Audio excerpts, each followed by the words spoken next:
Assalamualaikum warahmatullahi wabarakatuh. Perkenalkan, nama saya Kurnia Wahyu Haryana Putri dengan NPM 230117001 dari sesi A Prodi Teknologi Informasi. Di sini saya akan melengkapi tugas dasar infrastruktur TI. Di sini saya akan menjelaskan tentang layanan teknologi informasi.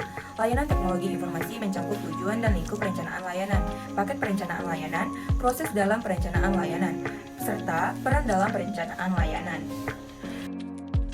Tujuan perencanaan layanan umumnya adalah untuk menciptakan pengalaman pengguna yang optimal, meningkatkan efisiensi operasional, dan memastikan layanan sesuai dengan kebutuhan pemangku kepentingan. Lingkup perencanaan layanan melibatkan identifikasi kebutuhan pengguna, pengembangan proses, pemilihan teknologi, serta implementasi dan pemeliharaan layanan yang berkelanjutan. Paket perencanaan layanan mencakup beberapa langkah, antaranya 1. Analisis kebutuhan pengguna, identifikasi dan pemahaman kebutuhan serta harapan pengguna terhadap layanan yang akan dirancang. 2. Pemetaan proses. Ini berisi tentang gambaran atau analisis proses yang terlibat dalam penyediaan layanan, mulai dari awal hingga akhir. 3. Pengguna solusi. Ini berisi tentang buat solusi atau desain layanan yang memenuhi kebutuhan pengguna dan mendukung proses operasional secara efektif. 4. Pemilihan teknologi. Tentunya teknologi yang sesuai dengan dukungan implementasi layanan, termasuk infrastruktur dan perangkat yang dibutuhkan. 5. Implementasi. Ini menerapkan desain layanan ke dalam sistem atau lingkup operasional, termasuk penguji dan validasi. 6. Pelatihan dan komunikasi. Ini berisi tentang sosialisasikan perubahan kepada pemangku kepentingan dan diberikan pelatihan kepada personel yang terlibat. 7. Pemeliharaan dan evaluasi. Ini monitor dan pemeliharaan layanan, serta dilakukan evaluasi berkala untuk memastikan keberlanjutan dan peningkatan keberlanjutan. Proses perencanaan layanan melibatkan beberapa langkah, di antaranya adalah 1. Penentuan tujuan. Ini berisi tentang identifikasi dan tetap untuk tujuan layanan yang ingin dicapai, baik dari perspektif pengguna maupun penyedia layanan. 2. Analisis kebutuhan pengguna.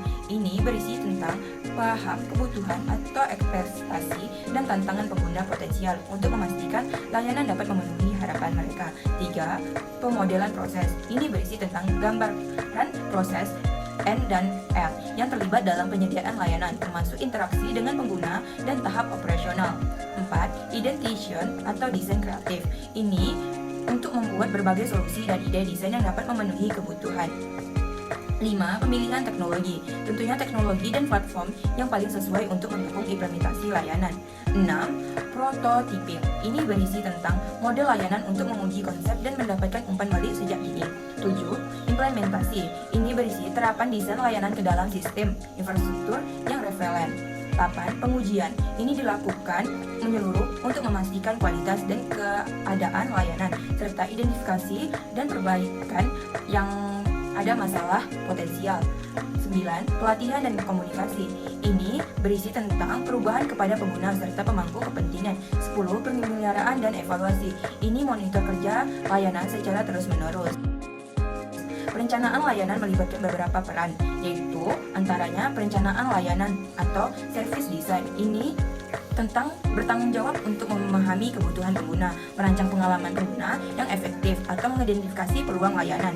2. Analisis kebutuhan pengguna atau user research.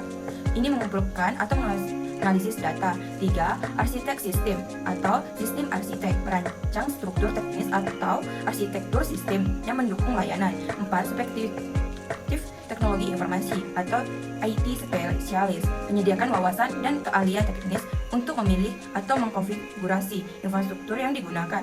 5. Manajemen atau project manager, bertanggung jawab untuk mengordinasi tim pengelola sumber.